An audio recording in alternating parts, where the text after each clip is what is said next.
on the new Talk Radio 1450 WCTC. Call Jersey Central at 732-545-9282. Toll free at 888-545-9282. Watch Jersey Central live online at WCTCAM.com or listen on your smartphone with the iHeartRadio or TuneIn apps. Connect with WCTC on Facebook, Twitter, Instagram, and YouTube by searching 1450 WCTC. And now back to Jersey's Morning Show, Jersey Central with Bert Barrett. 7:37. We're back on Jersey Central on the new Talk Radio WCTC, the voice of Central Jersey. We will play Bert's Jersey Boys trivia coming up a bit later on in this 7:30 half hour. One of your final chances to see Jersey Boys on Broadway. You'll have a chance to win a voucher that is good for 2 tickets while we play our trivia contest, which is coming up in just a bit. Let's get to the Jersey Central Newsmaker Hotline. He joins us every Tuesday morning for a feature called What's It Worth? And joining us this morning from pre-sunrise Las Vegas, Nevada, I understand, we've got Barry Blank, who is back with us. Good morning, Barry, from the western U.S. How are you this morning? I am wonderful. I was pleasantly sleeping, and all of a sudden I heard this little buzz, and I said, "Oh no!" Is it 7:30 in Jersey already? Right. Yeah. Well, Okay, thanks for so- taking some time to talk. I greatly appreciate it. Before we talk about our topic, you emailed me a real interesting article last week where there's a company called NDT, New Diamond Technology. Apparently, they produced in a lab a 10-carat blue diamond, the world's largest polished blue synthetic diamond, and it's just gorgeous to look at. First of all, what impact does this have, Barry, on the market of, say, I don't know, real diamonds? Is this kind of a game changer compared to these synthetic diamonds now? Well, it is certainly a game changer. I mean, right now there is no simple technology to separate synthetics from natural diamonds.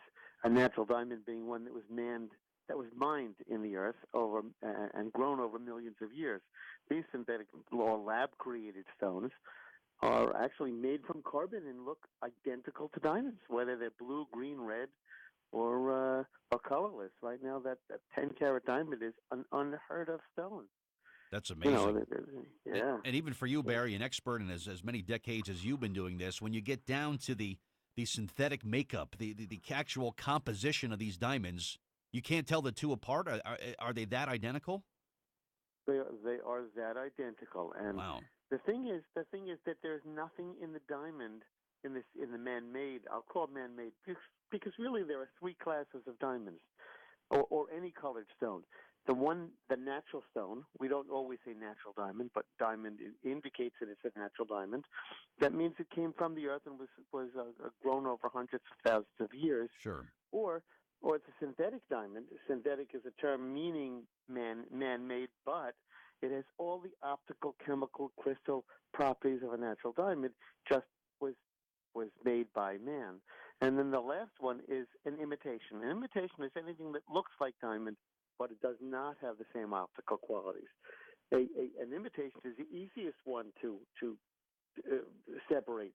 A synthetic diamond, what we do is we look for things that were left behind by the man-made process. They made differently, so therefore they grow quickler.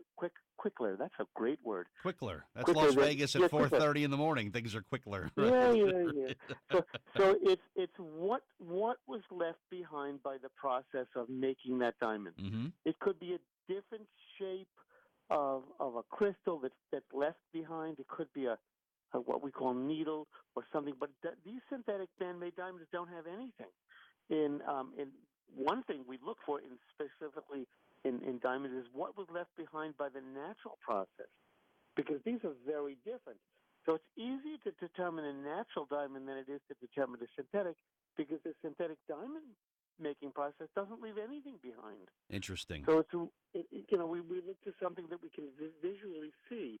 So the only way to really determine is to, and I'm sure they'll eventually come up with an inexpensive piece of equipment, but is to send the diamond to a known laboratory like the Gemological Institute of America, Mm-hmm. and they have expensive technology that they will tell you right away. Interesting. Now, I tend to think worst case scenario, Barry, on a lot of things, and this one here, it makes me kind of nervous. And tell me if I'm just like becoming a conspiracy theorist. But this company, this NDT, they're actually headquartered in Russia, and we know how the Russians like to treat the world around them.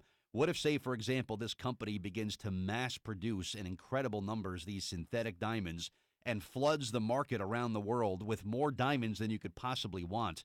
Does the supply then outweigh the demand and the value of diamonds just plummets? Am I thinking just like the end of the world because the Russians are behind this? Well, what I would say is that diamonds themselves, the natural diamonds, will probably go up in value, but they must, in order to really know what you have, you must get a GIA certified diamond.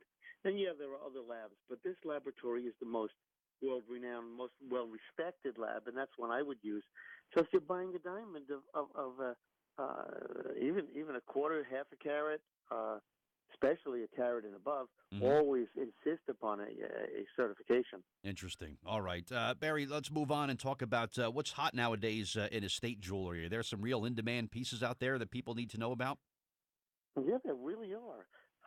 First of all, let's look at the watch market.